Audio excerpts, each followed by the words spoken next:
โมงอยู่เฉพาะไก่นั่นนะเนี่ยไปแต่ตะแรงงานนี่ตอนแรกเกี่ยวกับมามันก็ไม่ได้ไปไหนอยู่นี่มันมึงไปทางไว้เยอะค่ะอยู่เรือนในจังหวัดไปทางไหนพุ่นไม่ใช่มันอัพบ่เนาะ3 ตัวเนี่ยพี่น้องไปหาสากินอยู่ใช่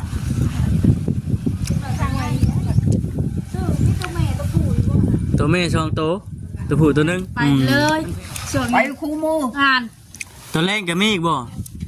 ไม่ได้กันพ่นคืนวันในพรในประทอนเพื่อนตัวเองพอแต่พ่นแต่นี่ไปพูดเลยแห่ไปแห่มานะพรพ่นแต่ก็มาพรอยู่พี่เองบริพ่นกับเกี่ยวบริพ่นเกี่ยวผู้บ่าวบ่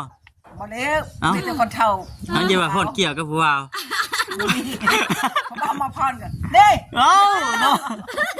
ว่าเขาเตะเพียงแต่มันนอนไก่ข่อยก็ไปมันอยู่ไก่ข่อยพ่นไก่บ่ได้เลยบ่ได้ได้ก็ว่าไม่กินควายเจ้าได้โอ้กินก็กินควาย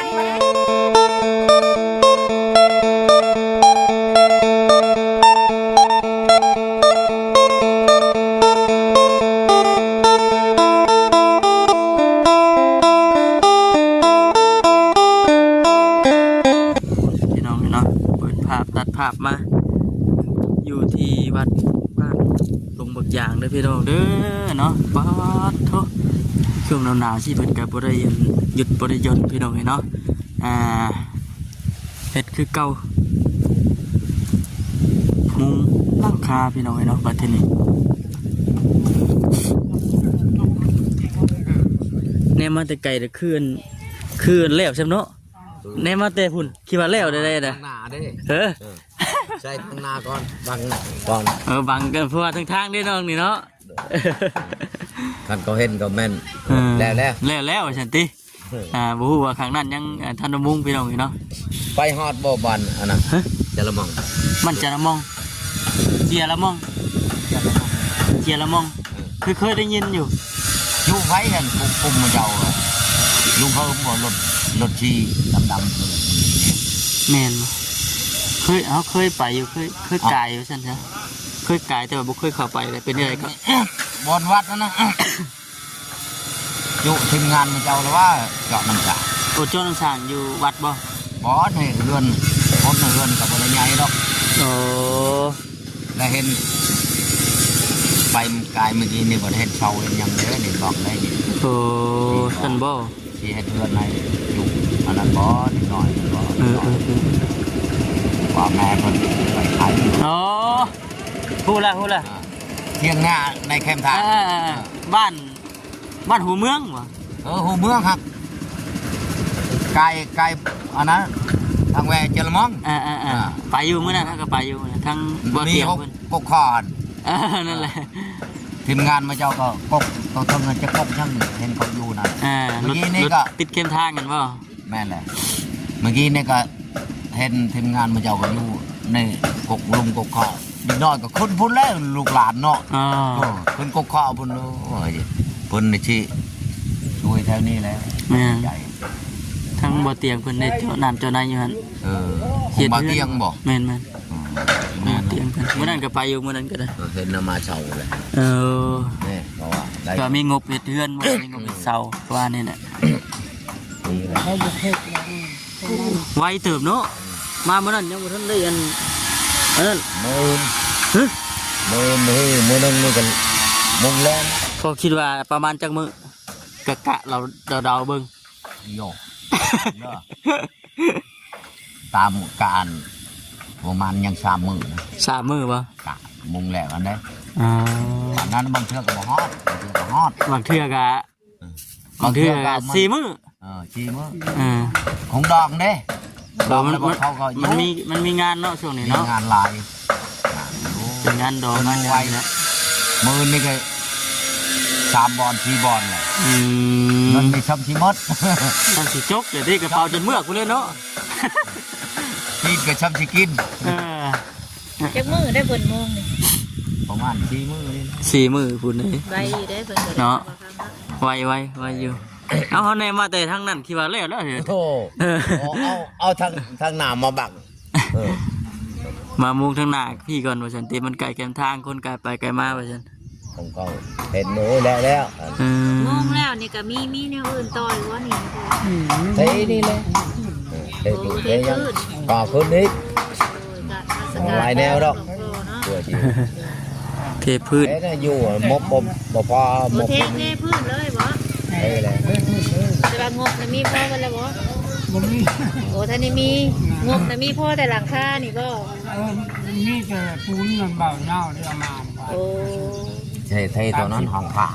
โอ้พุ่นบ่ห้องพระพุ่น โอ้สามตัว โอ้ตัวเทิงพี่ เทพื้นนี่บ่ เอานั่นคืนนั้นพระแล้วตอนนั้น เนาะ ปรับนี่ก็ได้เลยช่องมือครับ โอ้ยบ่ พุ่นแหละเนาะ มีแต่ปูนบ่หรือว่าค่าสร้างยังมีครบแล้วบ่ ยังบ่มี โอ้แต่ว่ามีแต่ปูน3ต้น แต่ใช่ก็เป็นเจ้ามากต้องจะมา เฮทรายก็มีแล้วแต่ยังบ่ทันเอามา โอ้เพราะว่าเพิ่นมุ่งบ่ทันแล้วเด้ นั่นแหละ เธอได้อันเพิ่นเทพื้นนี่ค่าสร้างเพิ่นนี่โอ้นั่นก็ได้คุยกัน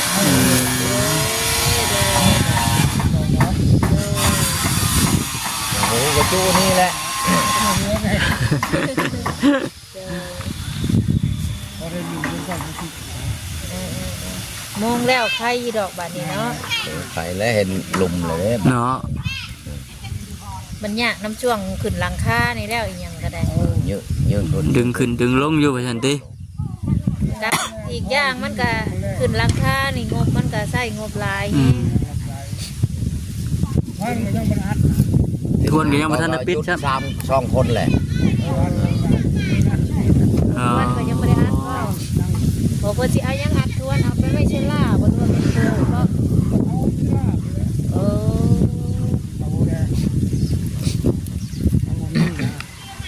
เฮ็ดได้ไปขันไปเทละขันก่อนเนาะ การศึกษา โอ้ตามศรัทธา ศรัทธาเพิ่นให้มาซำใดเนาะ ไปหมด เพิ่นย่างไปเบิ่งก่อน ไปสิไปรอกันเด้อบัดทีเด้อเนาะ ลอกลอกมาดิย่างมาลอกมาก่อน มันบ่แดดใครอยู่ทางช้างเพิ่นก็เฮ็ดเวียกหักแต่ว่าลมน่ะก็บ่ค่อยแห้งไปได้แค่ลมแห้งนี่บ่กล้าขึ้นไปมุงหรอกเนาะกันอีหยังไรพะเดินอันกระเบื้องนี่พ่อบ่พ่อเด้อติ พ่อ อ๋อเด้อรวมๆเบิดเท่าไหร่อันนั้น 500ฝ่ายเขา600 ป๊อดโธ่ 600 บ่ น้อย เนาะ 600 ยืนขึ้นยืนลงพี่น้องเอ้ยเนาะ ใครแต่ผู้อยู่ลุมก็มี ผู้อยู่ลุงมีแบ่งหน้าที่กันว่าจังติ เริ่มหนาวเริ่มเย็นแล้วพี่น้อยฝนก็ นั่นว่าแม่นเดือน4เดือน3 เดือน3เนาะเดี๋ยวนี้เนาะ แม่นแหละ แต่ว่าฝนนี่คือยังบ่ทันได้แห้งหมดฝนเนาะมีแต่2 มื้อ 3 มื้อที่ผ่านมานี่คือมีแต่ครึ้มซื่อๆเด้แต่ว่าฝนก็เป็นตกแห้งไปเลยเจ้า แต่นั่นก็พอดีเงียบได้แถวผู้เมืองได้ เจ้าขึ้นไปส่งปูนพุ่นบ่ ไปผู้ไปพระลาน ไปส่งพุ่น อยู่พระลานโอ้ที่โอ้ เดินทรายเด้เนาะ มันชนลูก โอ้ ทำไม่ได้ทำไม่คิดเลยหัวหน้า เดี๋ยวนะ หัวหน้า คือสิใช่บ่ได้ นี่ตัวนี้ โอ้เพิ่นสิใส่ตามมุมนี่บ่ ตามมุมนี่ ตามส่วนตามแจตามมุมนี่เนาะ ตามมุมอ๋อเพิ่นเฮ็ดเนี่ย แม่น หัวหน้าโตมันจะอยู่ใช่เป็นเสือหัวมัน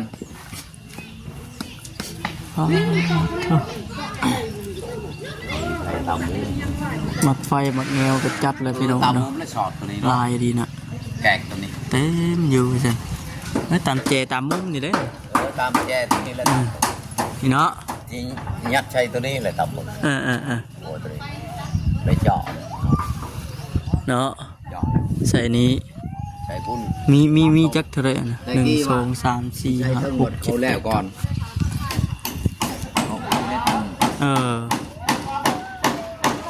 ไปพี่น้องเราเพิ่งกัน ต้องเอาดินมาตรงบ่นี่หรือว่าจังไดนี่เดือเฮ็ดเป็นโป่งที่บ่หรือว่าเอาดินมาถอกใช่ บ่แบบว่า เป็นพื้นสิเลย พื้นแบบนี้เลย เออมีแต่เทอัดสิเลยเนาะ ลายเติมเนาะ โอ้ลาเตออยู่ ข้างล่างมันไม่ได้เล็กก็โยกเล็กง่ายๆหมดเลย อืม ก็เล็กจำไม่รู้รอบ เดี๋ยวต้องเล็กเป็นไง ได้ อืม ตัวทบแล้วก็ต่อไป เทบันนี้เนาะ ให้มันประมาณ6 ล้านหนึ่ง อืม 2 นิ้ว3 นิ้วตัวนี้ก็เอาพากันทำ เนาะ ทำชุดแล้วนั่นมันโยกโง่ เพื่อสิแล้วกับโบแมนง่ายเนาะเพื่อจะเป็นวัดเป็นว่าเนาะบริธรรมดาพี่น้อง คันว่าทีมงานไปช่วย อืม ในบุญว่าลูกหลานได้ช่วยแน่ แม่น ก็ได้ย้อนตอนเบาเตียง แม่น คนออกแพร่หนึ่งเรียนก็ได้ย้อนต้น แม่น บติผมอาจยาทานเพิ่น แม่นแม่น กันว่าทางเมือง แม่นเมืองอยู่นานแหละไม่ได้หรอก เนาะ โอ้ยรอท่าจึงยำได้รอท่า คอยเกิดได้แต่คอยเกิดเลยดิ เออ เว้นว่าประหยัดอันเว้นว่าประมาทยัดคุณ เพื่ เพื่ อ อน มาเตียงเขานี่เนาะเพื่อนกับช่องหลัง อ่า ทีมงานมาเจ้าเอง แม่ บัดโรงเรียนไงวัดแน่โยกตอนนี้นะ คือว่าโอเคละนี่ก็ได้เนาะเอาพี่น้องเลยเนาะ แล้วมายังถามประทันประท้วงทีมงานมาเจ้ามาโลก มันประทวงประทันไว้ฉันติ คนนั้นช่วยคนนี้ช่วยก็ อืม หลายคนทุกร้านช่วยก็มันงานที่แล้วผู้เฮ็ดก็เฮ็ดไปเชื่อกันว่าเก็บเงินก็ขาดกันเคินคืออยู่บ้านนี่ อืม ไปก็ย่ำนี่ยังพอได้กินเขาวเดือน8แล้วก็ไปหาหน้ำใหม่หาเจรอ โอ้ ขาย แปลว่าเว่าง่ายๆก็อันว่าขออนุญาตนำแบบส่วนหลายบ่แปลว่าเขาเลือกเขาเบิดนี่ เขาหมดเลยก็หน้าผู้หน่อยผู้ โอ้มันมีแบบหน้าผู้น้อยผู้หลาย เลยน้องลายแบ่งกันผู้สามที่ให้ก็บุกุ้งยิ้ม เออ นี่เงินตัวนี้ก็มันก็น่าน้อย มีอยู่นะแต่ว่าน้อยติ น้อยเลยน้องหลาย พี่น้องนี่หลาย หลายแล้วแบ่งกันผู้สามที่ให้กันให้ใหญ่ก็ใครเยอะดอกนี่ให้ก็ปอกก็แปกนี่โอ้ มันน่ะบ่กุมอยู่กุมกินซะเนาะ แล้วก็มุนปลาหน่อใหม่ปลายังแล้วบ่นี่ไปหากินขายบ่ได้อยู่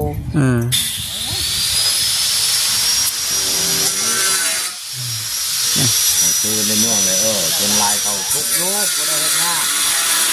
สมองเขาดี ทุกนั่นแต่ว่า บ่ดีแล้วเนาะเงินก็ทันว่ามีแต่คิดก็ชื่อคิดจนหมด เอาบ่ได้ไปหาขาย ลงทุนเขาติ ตอนแรกแล้วก็ขาด ถึงไปกำไรผัดทำเขาบัวนั่นนะเป็นขายเครื่องขายผักขายยาตอนแรก ตอนแรกมาเอาเขาบัญชี เดือ ไปฝากกว่านี้ติ มือละแชนมือแชนป้ายเขาเพิ่นเอาเมียนเพิ่นไปซื้อไม้ เนาะมันหมุนเวียนอยู่หั่นแหล้วติ มันก็หลายบัดมันก็ได้หลาย เออ โอ้ยกินจนหมด กินจนเกลี้ยงหมดเลยบ่ โอ้ มือใหม่ก็หามาอีกบ่ ไปใช้บ่ไปนะกันเงินในบ่หมด เออ ในเมืองนี่ใช้เงินด้านหนึ่งที่5แสนเขาหาได้ได้ แม่นเอาเนาะเบิ่งสิพาที่เพิ่นเลาะเบิ่งก็พี่น้องเลยแล้วก็สิพากันกลับเดี๋ยวพอมันก็ค่ำพอสมควรเลยมาแต่บ้านน้องโกมเพิ่นพี่น้องเลยขากลับก็เลยแวะก่อนว่าซั่นเป็นบัดว่าใกล้แล้วพี่น้องเนาะใกล้ที่ห้องหน้าฝนเพิ่นก็สิเล็งมือให้แล้วนี่นะเบิ่งหน้าฝนก็จอจันมาแล้วพี่น้องเอ้ยไปแวะทานไทยทั้งนนท์คนก่อนเมื่อวานนี้ซื้อไก่มาให้เราโมเมนต์ไปแล้วจ้ะเป็นวัดเด้อพี่น้องทำเอาคำกันมันอากาศเย็นหนาวฝนตกเกินว่าฝนตกมานี่บ่สบายเกือบกูโคตรพี่น้องเลยเนาะตกใหม่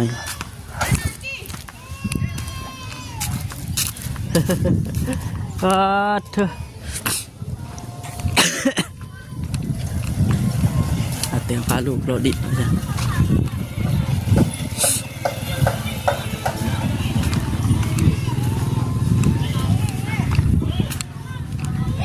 อากาศหนาวเมื่อเลยวะฮะเมื่อเลย ไปเลยกินสิตามหลัง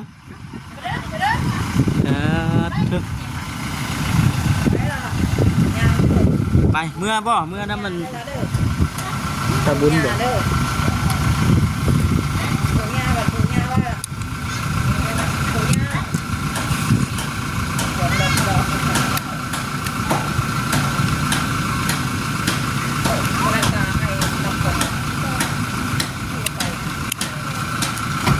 เมื่อน้ำบ่น่ะ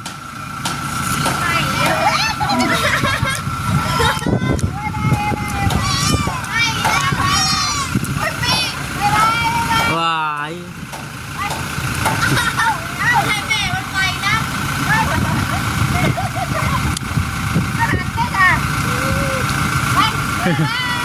คือหาวเลยติ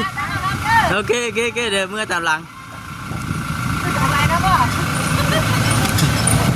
เมื่อนั้นก็สบายดี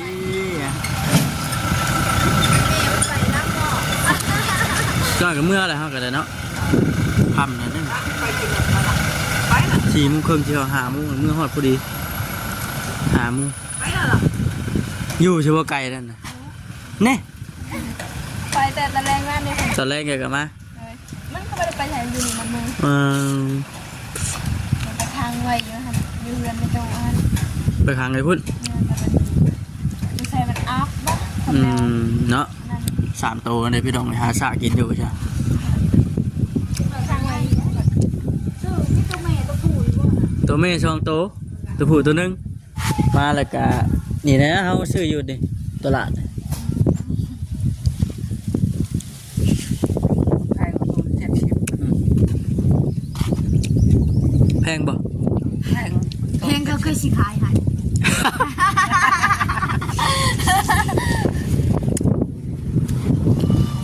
มื้อนี้บ่ได้ไปเต้นบ่มัน ไป ในบ้านในประเทศแพงปานใดตัว บ่ว่าเพิ่นว่าเจ้ายังสิไปพ่อนอยู่บ่ เพียง ไปพ่อนแอนน่ะ ไปเอกคืนมาเดเนี่ย ฝึกแท้ ผู้สาว ผ่อนเลยกินขนมผ่อนเลยกิน เอ้าว่าพ่อนแล้วก็กินเบียร์พ่อนแล้วก็กินเบียร์ กินเบียร์เลยทางปากในไงยันเบียร์ใช้ปากทางในพร โอ้เนาะ อยู่ในสมันม่วนเนาะหอดยามเลยเนาะ หอดยามมันพรมูเว้ยมันก็คนชัดนี่เชิญนาอะไรมันบ่ได้พรเลย จังไงบ่ได้พ่อนติ เขาโหเลย เนาะโดนเทื่อ พรได้มวนเขาเฮ็ดเอา วันนี้อยู่คิวงานแน่นไปเลยช่วง ไป นี้ คู่มู งาน ตอนแรกก็มีอีกบ่ ไม่ได้กันพ่นคืนวานในพรในไปพรเพิ่นตัวเอง พอถ้าพ่อนแต่นี่ไปพูดเลย แห่ไปแห่มานะ โอ้ พรพุ่นแต่ก็มาพรอยู่พี่เอก บ่ได้พ่อนกับเกี่ยวบ่ได้พ่อนเกี่ยวผู้บ่าวบ่ บ่เด้อมีแต่คนเฒ่า มันจะว่าพ่อนเกี่ยวกับผู้บ่าว เขาเอามาพรกันเด้ เอ้าเนาะ ว่าเขาเตะเพียงแต่มันนอนไกลเขาก็ไปมันอยู่ไกลเขา พ่อนใกล้บ่ได้เลย บ่ได้ได้ก็ว่าไม่กินควายเจ้าเลยได้ โอ้ กินก็กิน พอ ไป เล่นมา เล แล้ว ย พ่อนใกล้บ่ได้ด้วยไหมคือกินไหมกินควายเลยติ มองเมียชั่วโมง ว่ากันไปพี่เด้อนะว่าหยอกว่าหัวกันไปกลับไปเฮากลับไป ไป กลับเลยตู้เด้อ เมื่อไหร่เด้อ โอเคอยู่ดีแม่งมื้อหน้ามื้อไหนมาเยี่ยมใหม่ไปพี่น้องอยู่ดีแม่งเด้อพี่น้องเด้อ ทำเข้าไปกินกันใหม่แต่ เด้ เพีย อง มา